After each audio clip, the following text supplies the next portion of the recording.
Welcome to Muskegon Rising, a community service project of the Muskegon Rotary Club. Our purpose is to create lasting positive change. We've been doing that here since 1916. So, let's get started.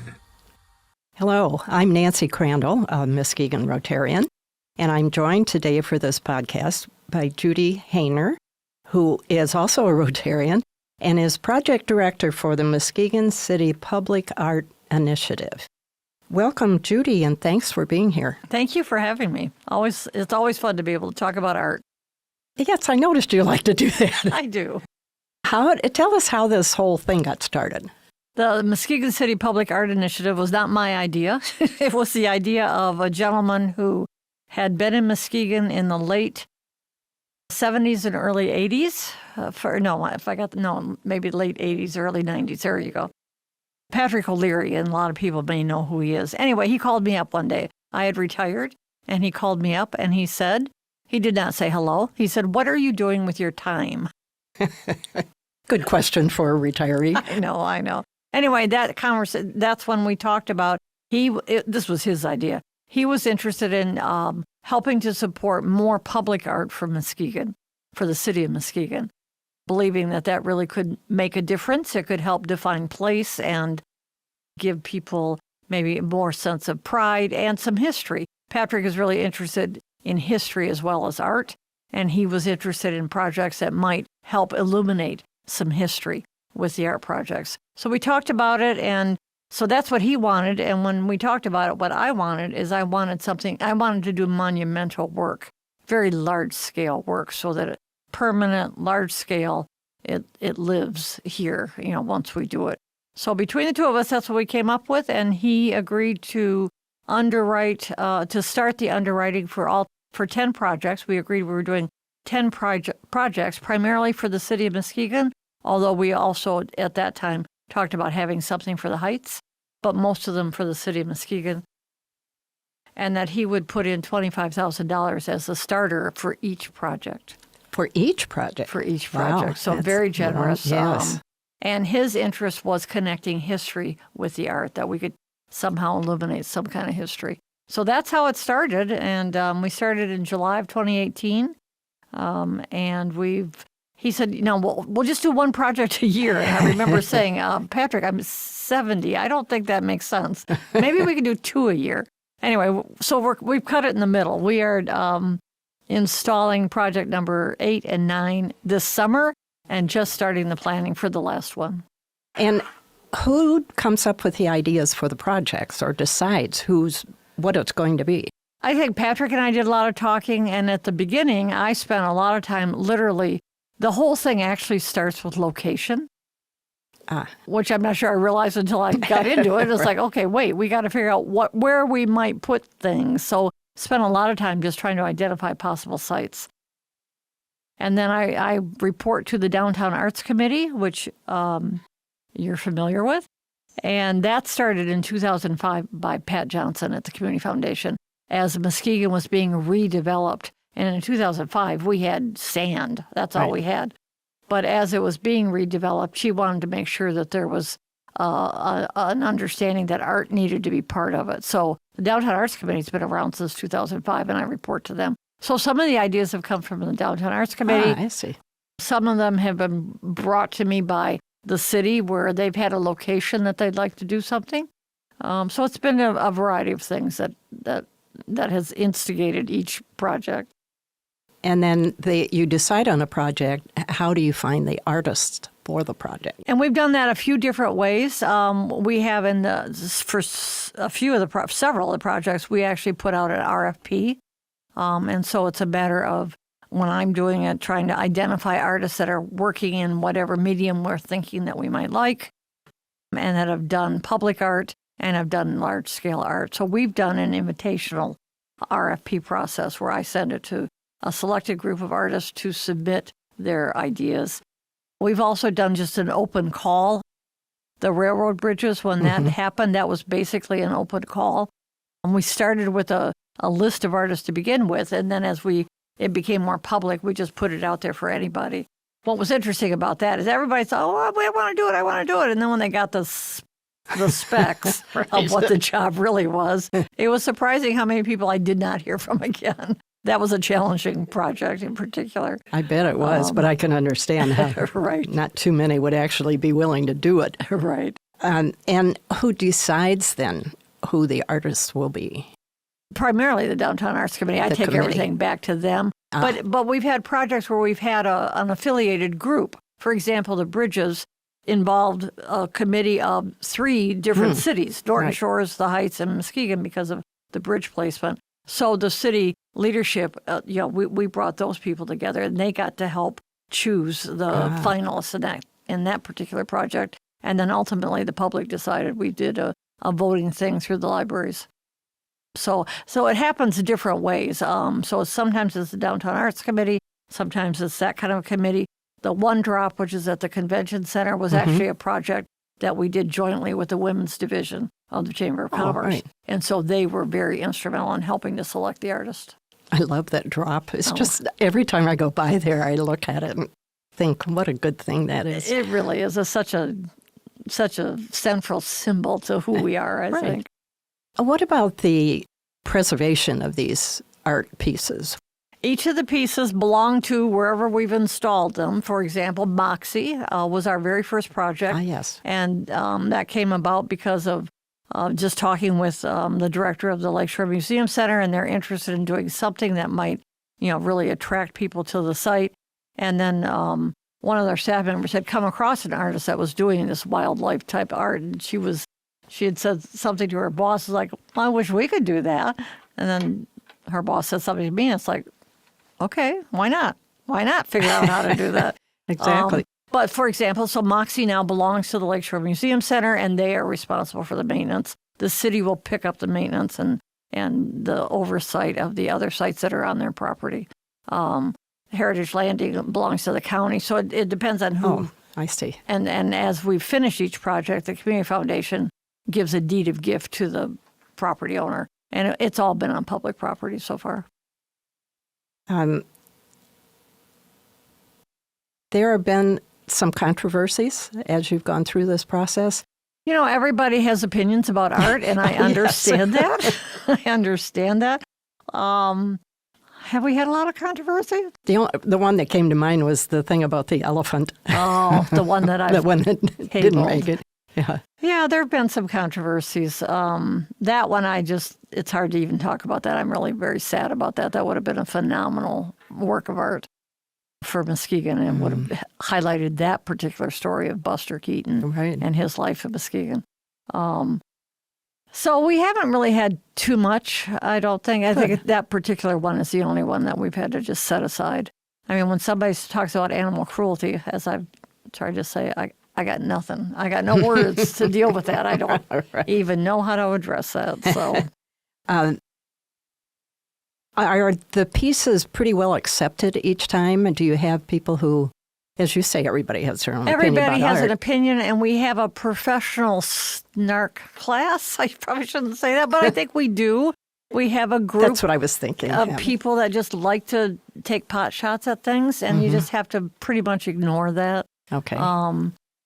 That was starting to happen when we put out some information about the portal, which is our 9th project that we're installing this summer. And I was really kind of shocked about some of the comments, because it's the same people that come at me or you at the art museum. Why don't you use local artists? I'm using one of the best local artists we have. Exactly. And yet they were going to be slapping him upside the head. It's like, what? So, we're always going to have people that want to complain for sport, and there's nothing I can do about that. Well, tell us a little about the portal. I'm excited about that one. The portal is amazing. That is going to be a 42-foot sculpture, which means it's over 4 stories tall. I think people don't have an idea of how big this thing is. I know. For some reason last night, and I don't know why, I was dreaming about it all night long. I don't know why 42. I don't know what I was trying to work out. Anyway, 42-foot circle of Corten steel, which will be lit on the inside, dusk to dawn, and it will be located on the berm area between Shoreline Drive and the Shoreline Hotel. It's going to be gorgeous. And we're working with it's a local artist, Lee Brown. who is one of the, when people want to talk about local artists, obviously I know the local artist community quite well. We do not have a lot of artists that do monumentally scaled work. In fact, basically two, and I've worked with both of them. Ari Norris is the artist that did the sculpture in the Heights and had done the Bugle Boy sculpture earlier in Muskegon. Yes. And then Lee Brown is the other one that I knew had the capacity to do something of a large scale. He's worked with engineers. He understands the engineering process. He understands materials and design. And so it's his concept, and then he's working with versatile fabrication, which means it's being made. It was conceived, designed by a Muskegon artist, and being fabricated by a Muskegon shop. And I can't tell you how proud those guys are of the work they're doing. It's really exciting. So we hope to install that in August. I'm pretty sure that will be in by the 16th of August, I think. Oh, that's exciting. Yeah. Has Lee done something this big in the past? Yes, Lee had done the, for Burning Foot Festival, they have that, apparently it's a hop, but it's, 50 feet tall, and it has fire coming out of it. And he's the one that made that. Right. I didn't realize that. Whatever that is, he did it. That's fun.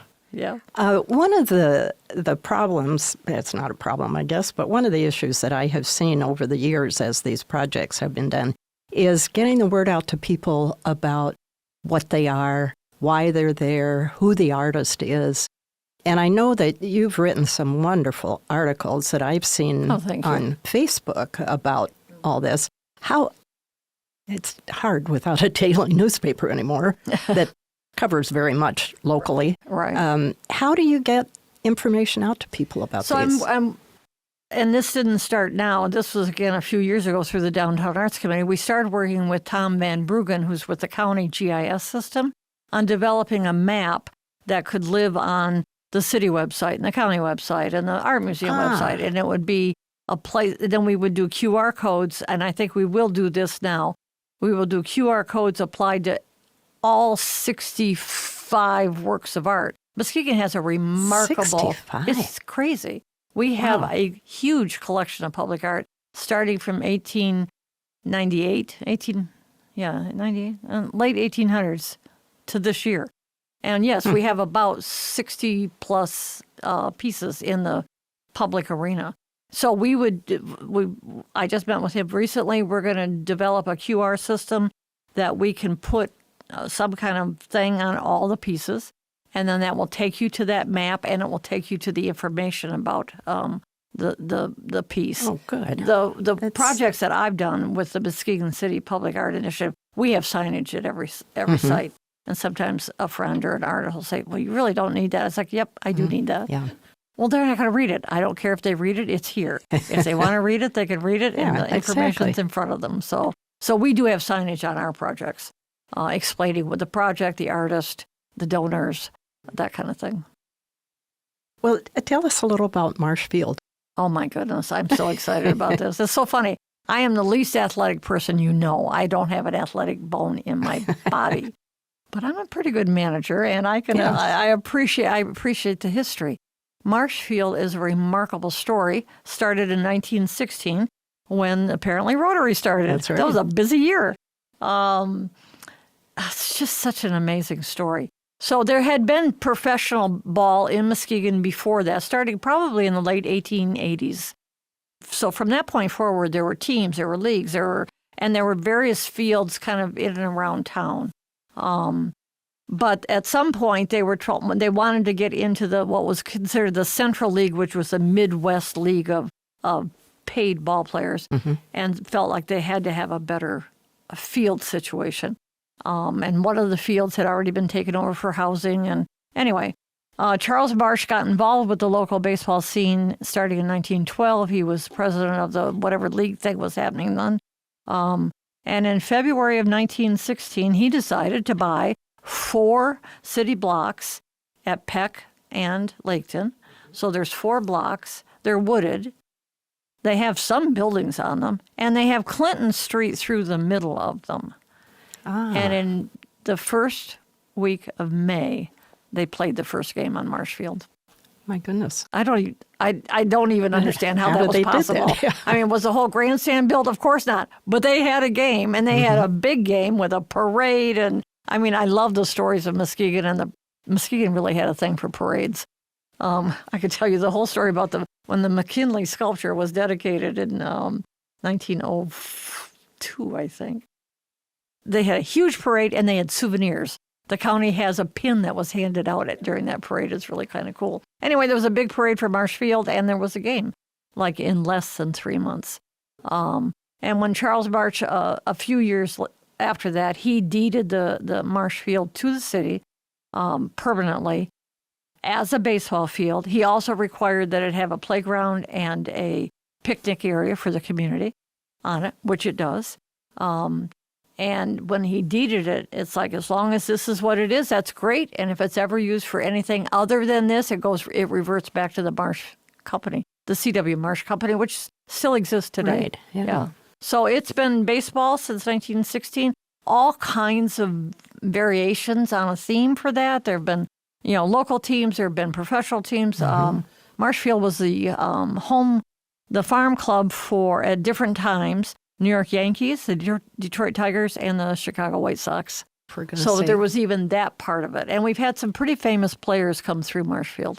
And so we're going to try to highlight that story on a mural that will face Laketon, a very large 36-foot mural. And then we're also doing a series of portraits for the other parts of the buildings that look like baseball cards of some of the more famous people that have been involved with Marshfield. So the mural facing Laketon, and it's on what? So it's Marshfield has this wonderfully large garage with this flat wall that faces Laketon. Okay. So it's Laketon and Peck. Yeah, I was trying to picture right. what the mural will be painted on. Right. The mural will actually be what I've done with our murals, except for the bridges, but the Massey mural downtown, the historic murals downtown, they're painted on aluminum composite panels, and then they're attached, which means they could be moved if they have to be. Right. So we won't paint on the building. We will be painting on ACM panels. And when is this It will be installed the week, the artist will be in town July 12th. They will install it the morning of the 13th, and we will dedicate it right before a game at 6 o'clock on July 13th, and everybody's invited to come. And the Clippers are still playing at that time? Yeah. There's a game that night at 7:05. Wonderful. Yeah, it should be fun. I do recommend that, and I have to laugh at myself. I think TV has enhanced football. I'm not sure it enhanced baseball. Yeah. And so now as I sit there, it's like, oh yeah, just being here and hearing that and being right there where the action really is a unique experience, and people should enjoy Marshfield. It's really quite fun. Oh, I think they will. And they play probably altogether about 100 games a year on that field. Marshfield is the home field for the Big Reds. It's the home field for the Muskegon Clippers, which is a collegiate team that's made up of teams throughout the Midwest, Michigan, Ohio, one other place, I think. So that's who's playing there. In an organized fashion. That's terrific. So how did you get involved in this? You said a phone call from Patrick. A phone call. Why did he call you? What is a bit about your background? Well, when I retired from the Art Museum, I had been the director for just about 15 years of the Muskegon Museum of Art. And I had gotten to know Patrick over the years. Patrick is just such a good, even though he left Muskegon a long time ago, he left part of his heart here. And he has been a supporter of the Art Museum, a very generous supporter of the Art Museum, a generous supporter of the Irish Festival, and other things in Muskegon that he does sometimes with recognition and sometimes just quietly. So Muskegon he got bit by the Muskegon bug. Now, usually people come back when they get bit by that. So I don't think we're going to get him to come back and live here, but well, he's done the next best thing. Yeah, he certainly has. So before your 15 years at the Art Museum, you had a different role in this community. I did. I was assistant superintendent for Muskegon Public Schools for 9 years before the Art Museum. And at that time, Muskegon Public Schools governed and owned both the public library, Hackley Public Library, and the Art Museum. And then everybody says, well, why is that? Well, because they built it. That's why. They made the decision to build an art museum. So as assistant superintendent, both the library director and the art museum director reported to me. So I had 9 years of oversight before I went to the museum. So I was very familiar with the operations. And I've just always loved art. I'm not an artist. I'm not an athlete. But I've always loved art. And Well, that's what it takes, obviously. Exactly. Is there anything else you would like our audience to know about the projects or what you're doing? I think that, I'm hoping Patrick will come back this summer sometime. I think it's really done what I think his goal was, which is it's helped people see all of the public art in Muskegon in a different way. You know, sometimes when you just live somewhere, things just become like, you know, the furniture in the room. You don't notice it anymore. But I think this project has helped elevate kind of an awareness of the public art that we have and the fact that Muskegon is an art town. I don't think that's been part of our DNA, except it has been part of our DNA. It hasn't been part of our consciousness. I think it is now. I mean, I was at the chamber thing last Friday when the moderator asked Cindy Larson, so if you had to sum up Muskegon, what would you say about it? And she said, great art and great outdoors. And it's like, wonderful. Exactly. That's perfect. I know. And that was a point that I think I've made throughout my career at the Art Museum is that we have phenomenal water, no question about that. Beautiful beaches, but so does everybody along this lake. What everybody does not have, New Buffalo to the bridge, no other city has the art and cultural infrastructure we have. No one else has a symphony, an art museum, a history museum, a historic library, 2 ship museums. Nobody has all those pieces, a civic theater. And we have all of that. And we have it. And that's part of what, to me, that makes Muskegon. Pere Marquette does not, and I love Pere Marquette, does not make Muskegon unique. It makes it wonderful, but not unique. Our art and cultural infrastructure absolutely makes this town unique. Definitely. And we should all be celebrating all those 65 pieces of art and Absolutely, all the rest of the culture in the community. Yeah. So I hope that we get that map thing kind of in the next. I do too. That's my goal over the next several months is to finish that up and then figure out the QR code system and then figure out a way to roll that out so that people get see it that. out to the public and visitors who come through Muskegon. Right. Some of the stories, and it's not just, dry art kind of stories. Some of the stories are just kind of fascinating, I think. Oh, they are. Behind some of the Buster work. Keaton and Marshfield, all those things are. Right. That's terrific. Yeah. Well, thank you so much. I appreciate all this education about arts and culture in Muskegon. And I hope our audience does too. Thank you for being here. It's fun to share it. Thank you for having me.